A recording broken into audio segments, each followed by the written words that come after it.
Grading every NFL team's offseason, going by each division. Today we are going to be doing the NFC East, and we're starting with the Dallas Cowboys. No need to waste any time. Let's get right into it. We're going right back to the Google Sheets. I kind of changed it up a little bit last week. It didn't love how it turned out, to be totally honest with you. So we're just going back to the sheets. As always, if you want this Google Sheets, it has all the information from every offseason trade, move, signing that happened this offseason. It will be linked down in the description.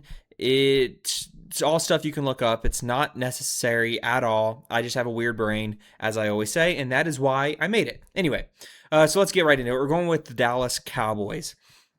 I strategically put this division where I did because I was thinking when I scheduled this all out that I would have a A.J. Brown trade to talk about. That is why this division got placed where it was, and that's why, if you missed it, I did the AFC East earlier this week. I think it was Tuesday that went out, so check that out if you haven't already. But anyway, enough of that. We're going straight to the Cowboys. This is a team that was very elite on offense and very bad on defense. Like, total opposites. As good as you can get on offense, as bad as you could get on defense. So what do? First thing they do, as always, we're going to start with the coaches. They fire their defensive coordinator, Matt Eberflus, and they bring in Christian Parker, the Eagles' defensive passing game coordinator. Clearly, I think that was a good move. I don't know. I didn't love the Eberflus signing originally. I didn't hate it either. I don't want to make it come out like I was so anti this trade or this signing. Excuse me. I wasn't thinking it was for sure going to work, and it didn't. So something that happens in this move is that you are switching your defensive scheme. You are going from a 4-3 to a 4-3 to a 3-4. Sorry, I had to think about that. You're going from a 4-3 to a 3-4, which fits your new defensive pieces. Before we get to what they just did, we'll talk about last season. They bring in a Kenny Clark, and they bring in a Quentin Williams, which are huge, huge moves. They are guys that favor a 3-4, and then you make another move. Let's talk about it. You trade for Rashawn Gary, another guy that favors a 3-4 as that outside edge rusher. I love this move. I love Rashawn Gary. You also bring in Jalen Thompson, safety from Arizona, solid safety. Jacoby Durant, Jonathan Bullard, and Darren Kendrick, cornerback for the Rams. We're getting to where we don't care about. More importantly, though, I usually like to try to break it up into sections, but we're just going to jump right into it because we're talking about this defense. In the first round, you draft Caleb Downs, who I believe was the best defensive player in the entire draft. That's me personally. And you take a huge swing on Malachi Lawrence, the edge rusher out of UCF, who has all the potential in the world, lined up on the other side of Rashawn Gary. I absolutely love that. Quentin Williams and Kenny Clark on the inside. Oh my God, this defensive line looks insane. Now, this defense, I'll highlight it here for you. These are their defensive stats from last year.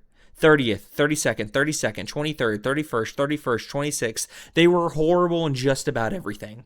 Now this defensive line at least looks elite. This secondary, shaky at times, but at safety with Jalen Thompson and Caleb Downs, amazing. If healthy, their corners look okay. I don't want to overreact here, but healthy with a Duron Bland, I do think they are solid there. And if your edges get there like they're supposed to, then not just your edges, but your D-line, then you're looking pretty solid. I fully anticipate this to change. Cincinnati, we talked about, I'm not 100% sure that they're going to change. I'm not 100% sure that they're going to get, they were the second to last or last team defense in the league. I'm not 100% sure they're going to take some massive leap to average. I was saying you hope so, but I'm not sure they will. I think they for real could.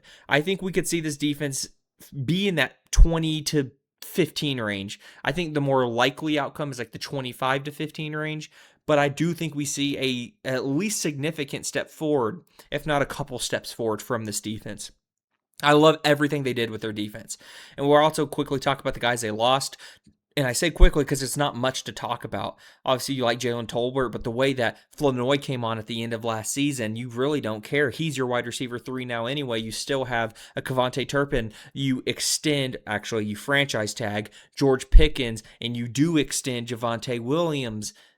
Dude, I love this offseason. The more I talk about it, the more I'm getting hyped up about it. I didn't think I'd ever say that about a Jerry Jones offseason, but here I am. Uh, Going into this video, I don't think I even expected to love it as much as I did. I try to go into these as raw as possible to give as true and honest of a grade as I possibly can. And yeah, like I just love everything about it. You don't lose much. You bring in pretty good talent and you draft really good talent. You keep your guys. Like, this is dang near perfect with everything into consideration of cap constraints. And yeah, I just don't know how much better of an offseason you could have had if you're Dallas. I can't believe it. Do we give them an A? What do we not like here? I would love a linebacker, a couple of them. Although you're gonna get Overshown back, and if he actually plays a full season, he's a great linebacker. Great might be a stretch, but he's a very good one. Man, is there a world where it gets an A plus? People just rolled over in their graves after that. I'm serious though. I love everything about this. There's not a single move they made that I disliked. I guess you could say again that you would rather, like, why spend $2.5 million on Sam Howell when you have a fine backup quarterback in Milton, and you can go get. I mean, what linebacker are you getting at 2.5 that's worth anything? Man, dude, I'm trying to nitpick here. I'm trying really hard. I love the 2 first round picks. A lot of people will probably nitpick the 2 first round picks. Caleb Downs has that. I can't remember the name of it now, but that knee, not even a knee injury, but that thing going on with his knee that could lead to injury. Something that Todd Gurley had. I don't care about that. I love Caleb Downs. I viewed him as the best defensive prospect in this draft. So getting him at 11 is huge. Man, I don't want to spend too much more time on this. I'm trying to nitpick here and I can't. I'm going to give it an A rather than an A plus, but maybe I change that. Genuinely. I'm going to give them an A. I love this offseason. Great job by the Cowboys. There's honestly no reason to stop. Let's just keep it going. I was going to pause in how I usually do, but let's just keep going here. Let's go with the New York Giants, who are next on our list. A lot of change here. So you're getting rid of Brian Dable, and you're getting rid of the whole coaching staff. Let's just make it easy. You bring in John Harbaugh as the head coach, and this is where I want to spend some time. You bring in Matt Nagy as the offensive coordinator. I thought the whole point of bringing in Harbaugh was you're going to get your first dibs at coordinators. Not the whole point. That's a bit of a stretch. Obviously, Harbaugh is a very good coach. But Matt Nagy? I didn't like him in Kansas City the first time. I didn't like him in Chicago. I didn't like him in Kansas City the second time. What are we doing? Why? I have no stake in this division. I am not even though I am a Stars fan, I am not a Cowboys fan. I have no stake in this division whatsoever. But I love, like, Jackson Darton's, Cam Scatterbo, and Malik Neighbors. What are we doing? Why? Why are we getting Matt Nagy as to be the offensive coordinator of those guys? That's so frustrating, in my opinion. With that said, let's talk about the losses first, since so much has changed here. The main thing, I guess, because you don't lose a ton of things that matter that much. The main thing is Wando Robinson is gone, who is a very, very good wide receiver too. But to counter that, you bring in Darnell Mooney, you bring in Calvin Austin, who are fine. You also still have Darius Slayton. You sign, actually, I didn't put that on here yet. You sign Odell Beckham Jr. I think they also signed Braxton Berrios. I don't even know if I'm going to put him on there because I don't know if it kind of feels like a camp body to me. But, which tells me a lot of bad things about Malik Neighbors, to be honest. That scares me about Malik Neighbors' health, but that's not what we're talking about right now. So yeah, those are the losses. Really, it's just Wandell. That's all I care about. But you, like I said, you bring in these other receivers. You bring in Isaiah Likely. He follows Harbaugh over. You bring in Tremaine Edmonds, who is a solid linebacker. He was, I think, better a few years ago. He kind of small decline recently. Greg Newsome was horrible for the Jags, but he's very good on Cleveland. I do think he kind of reverts back to what he was on Cleveland, at least closer to that than what he was in Jacksonville. Adarius Washington also follows him, safety from Baltimore. Patrick Ricard, of course, follows him over. A lot of former Ravens here in New York now. Some question I do have is, how do fans feel about this? Feel free, if you're watching and you're a Ravens fan, tell me. Are you rooting for Harbaugh? Something I've thought about is like he went all the way to the other conference in a division that you don't care about. Like I would think, as a guy who brought you a Super Bowl, you would probably be rooting for him. I understand it kind of ended not even ugly, just disappointing. So I'd also kind of understand, I guess, if you don't love him, but at least long-term OG fans, I can't imagine why you would have some disdain towards him. So genuine question, let me know in the comments. How do Ravens fans feel about John Harbaugh? But yeah, overall, I think they did okay. I clearly don't love it as much as I love Dallas's. I didn't even get over here. I'm sorry. You do draft Arvell Reese, which I think is a great pick. I would have took him if I'm the Jets over David Bailey. And let me be clear. I think Caleb Downs is the best defensive prospect, but I wouldn't have drafted him first just because of positional value. Positional value is a very real thing. I would have taken the edge rusher linebacker hybrid over Caleb Downs and Arvell Reese. But I think Arvell Reese just has so much higher of a ceiling. I love the Arvell Reese pick, even though you're stacked at that position. I don't care. When someone that good's there, you take them. You follow that up with an offensive lineman, very big.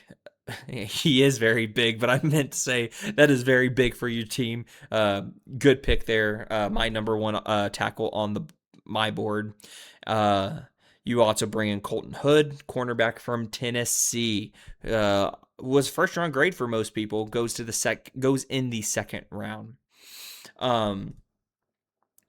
Yeah. So when I'm looking at this, it's the first year of Harbaugh.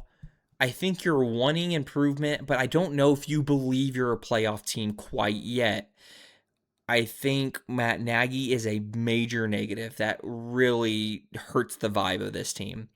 I think Harbaugh, even like a lesser name like who was it? Denver hired Davis Webb, former quarterback, or even David Blau, former quarterback, or even Sean Mannon. There's multiple. That was three quarterbacks right there, former quarterbacks who are now offensive coordinators starting this year from Denver, Philly. Blau went to Washington, I believe, which I guess we'll get to in a second. Even if you're hiring some like unknown former quarterback, I would rather that. Like I know what Matt Nagy is at this point, and it's disappointment. I don't love him here. So that's a major negative in my opinion, and I think it ends in Matt Nagy getting fired, if not this year, next. And then the rest of it, I think is solid. I don't think there's anything I can point to. I'm like, yes, I love that they did that. Like Dallas, I pointed to multiple things. There's nothing here where I'm like, yes, okay, I take that back. I take that back big time. Their first round of the draft is like, yes, Arvell Reese, yes. So with that said, also Francis Mauigoa. I don't know why I haven't said him yet. Yes, Arvell Reese, Francis Mauigoa. Yes, but other than the draft, I don't care really. Isaiah Likely, I feel like at this point is what he is. I don't necessarily think he's gonna pop off and be like one of the best tight ends in football or anything. I think he'll be solid. Given opportunity, he'll be solid. I think the defense should be good on paper, but I have this problem of like, I feel like for like 4 years in a row, this defense should be good on paper. And so I'm kind of projecting a little bit, full transparency. I'm kind of projecting a little bit. And so that's honestly wrong on my part. I shouldn't be so down on them because of what they've done in the past, especially with the brand new coaching staff. But on paper, the defense looks really good like it did last year. So I'm torn. I do think the defense is upgraded, though. I don't know how much you upgraded the offense other than Mauigoa, really. I Likely's fine, but I honestly, the connection that Jackson Dart has with Theo Johnson, like low-key, is that much of an upgrade? I think Theo Johnson still might get used pretty solid amount. I think you're going to go more run heavy, bringing in a fullback and Patrick Ricard. So that helps just having Cam Scatabo back healthy, but that's not an offseason move. That's not what I'm grading. I'm not grading improvement. I will actually get to a video where I'm predicting records and things like that, where I will be doing that, but I'm not grading improvement. I am grading the moves they made, and there's not a lot here jumping off at the screen at me. Love the head coach signing, hate the offense coordinator. The draft was amazing. The signings are like meh, but you didn't really lose anybody either. I'm gonna go ahead and give this a B plus, maybe a B. The only holdup is Matt Nagy, and I am that serious. That's how much I dislike it. I don't think he's that good of an offensive coordinator, and you have a young developing Jackson Dart and a young developing Cam Scatabo. This should be a super fun, explosive offense. I don't know if we're going to get it with Matt Nagy here, especially if Malik Neighbors is healthy. So, yeah, I'm just really disappointed in that. I'm going to go with a B, straight up B. But maybe that's a little too harsh, admittedly, but that's where we're going with. And let's jump right in to the Philadelphia Eagles. Got to make myself smaller or something. All right, we can just do that. Y'all get to see me play. Hey, yo. I was about to say play with myself. Anyway, man, now I know I put AJ Brown on here. Oh, he's up top. Duh. I missed. I was looking at the bottom. Okay. Right into it. Like I said earlier, Sean Mannon. Dang. This division hired all the freaking former quarterbacks.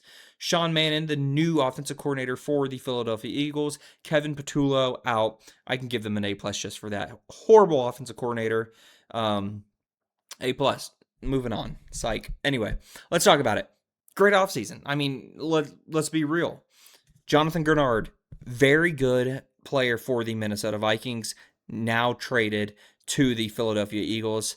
I don't really get with the compensation that they ended up giving up. I really don't know why they did that. They, as in Minnesota, I'm sorry. Philly, I know why they did it. Great move. Tariq Woolen, Super Bowl champion Tariq Woolen, really, really good corner. W move. Dontavian Wicks, solid. What is he? Your receiver 4 because you also bring in Hollywood Brown. So between Wicks and Hollywood Brown, one of them's your 3, one of them's your 4 behind a first-round pick, Mekhi Lemon, and of course Devontae Smith. Great receiving core still, even with A.J. Brown gone. Arnold Ebiketie from the Falcons, good edge rusher, solid. Nothing to write home about, but solid. Yeah, Jonathan Jones, corner. You have really solid guys. You bring in Andy Dalton to be your backup quarterback. Solid. Can't complain about literally anything they did. And they also did a few great things in Jonathan Grenard, Tariq Woolen. So, love the offensive coordinator. Okay, I love the offensive coordinator because they fired Patullo. I have no idea if Sean Manning can coach. So, like that Patullo's gone. Manning is a big TBD. We have no idea. As far as their losses, though, because I've been very bullish on their acquisitions, they lost a lot. A.J. Brown might be addition by subtraction, admittedly. There was very clear tension in that locker room, whether that was towards Jalen Hurts or Sirianni or whoever the case. There was a lot of tension there, so maybe that is addition by subtraction. But losing Reed Blankenship sucks. Nakobe Dean, that sucks. Jalen Phillips, that sucks. I mean, honestly, most of these guys on this list suck. It's they don't suck, but losing them sucks. They're good depth to have, and so losing all these guys suck. With that said, obviously I meant the guys left, not what I named already. They were starters and difference makers. So as far as the defense goes, I think they might be a net. Are they net positive? Losing Blankenship, Dean, and Phillips. You're bringing in Woolen and Grenard. Ebiketie. I'm going to say they're roughly the same. I would say maybe slightly better. I think maybe slightly better. But I don't think they're going to take a huge gap when you just look at the additions. You're like, oh my gosh, this defense is going to be so good. And then you look at the losses and you're like, they should still be good, but not, like you read the additions, you think they could be top 5. So Still think this is like probably a top 10 defense if I had to guess, right around there, at least top 15. I feel like that's obvious. Um, you bring back Jordan Davis on a good contract, Landon Dickerson. You extend Dallas Goedert, and you still take Eli Stowers in the second round. That's not a problem, by the way. That was not a diss. I think it's very good to have some transition, some crossover between the two guys. So yeah, I good extensions there, and of course we already talked about the first two picks. Now, I think especially when you know you're going to trade AJ Brown, which of course they knew, getting Mekhi Lemon was huge, and how they did it was freaking fire. Didn't even talk about it for the Dallas Cowboys. Dallas gets such a W for that trade, leaking information to Philly, then making Philly give them those picks. Dallas Cowboys masterclass. Maybe it was an A plus, man. Maybe. I love this Dallas Cowboys offseason. Might be my favorite offseason of the freaking year. But yeah, as far as Philly goes, that's not anti-Philly. Like, Philly needed a guy, they went out and got him. It sucks that happened with your division rival, but like still, you got your guy. So with that said, what do we grade this? One thing's for certain. I remember reading that they thought they were going to bring back Jalen Phillips, and it didn't happen. So that's why they had to go out and trade for Jonathan Grenard. I think, how do I word this? I think that's slight, not malpractice, but like, I do hold that against them a little bit. Not being able to keep Jalen Phillips. Is he better than Grenard? I actually don't even know if that's true. I think they're pretty similar. But I just, again, as far as the offseason goes, I'm being nitpicky here because I was nitpicking, didn't give Dallas an A plus. So I'm trying to be nitpicky here. Not that I think this is an A plus, by the way. I think this is, as far as resources, you also, by the way, get a first with AJ Brown. So I said addition by subtraction. You also got an additional first round pick, which you traded away your first round pick to get him in the first place. So you basically paid for prime AJ Brown. You paid like a third round pick, which crazy work by Philadelphia. Do I want to go A minus here? That's what I'm feeling. That's where I am leaning. A minus. I don't want to sit here forever and think about it, but that is definitely where I'm leaning, and that's what I think I'm just going to say. It's an A minus. You handle the A.J. Brown situation as perfectly as you possibly could. You lose a lot on defense, but you do a really good job of replacing what you lost. You get rid of Patullo. Yeah, you get fleeced a little bit in getting Mekhi Lemon, but you still got Mekhi Lemon. Yeah, I think A minus is a super fair grade to give to this Eagles team for this offseason. You re-sign some key players. I think this is an A. I say A plus, A minus, dog. I'm crazy. A minus. I forgot that I was. I forgot that I wasn't cutting. I decided to just film this video all the way through, and then I paused. That's embarrassing. Anyway, I could just cut it, but I'm not. So let's go to the Washington Commanders, the last team of this division. Starting with the coaches like we always do. They get rid of Cliff Kingsbury and Joe Witt Jr., and they bring in David Blau and Durante Jones, the Vikings defensive passing game coordinator. Let me be clear. When you do this, Quinn, you're next. If you have another bad year, you're fired. And I think he's going to be fired. That has nothing to do with their offseason moves, by the way. They could be bad, they could be good. It doesn't matter. I just think in this division specifically, I don't. We can look at the offseason moves, but I don't think before looking through them, which I've looked through them before, I don't think they're going to be a playoff team. And then Dan Quinn is fired. Cliff Kingsbury, I didn't see why they let Cliff go. I felt like Cliff was dealt a very bad hand. I get he doesn't have a pro offense. And if that's something you don't like, by all means. But the issue is you hired him knowing the offense he runs. Then you said you want him to run more. And he ran the ball more to the point where in rushing yards per game, they were the fourth best team in the entire NFL with Jaden Daniels out for most of the year. Obviously the passing wasn't great, but you're dealing with a backup quarterback all year. I honestly don't think the problem was Cliff. You look at this defensive yards allowed per game, 32nd. I mean, just look at these defensive stats. Gross. And that's supposed to be Dan Quinn's thing. All I'm saying in that is, unless there's major improvement from this team, I think Dan Quinn will be fired. And I like Dan Quinn. I'm not uh, taking shots at him, by the way. I like Dan. I just think he will be fired if that's not fixed. So let's see if it's fixed. First thing they do, excuse me. First thing that they do is they bring in Odafe Alway from the Los Angeles Chargers. Very good player.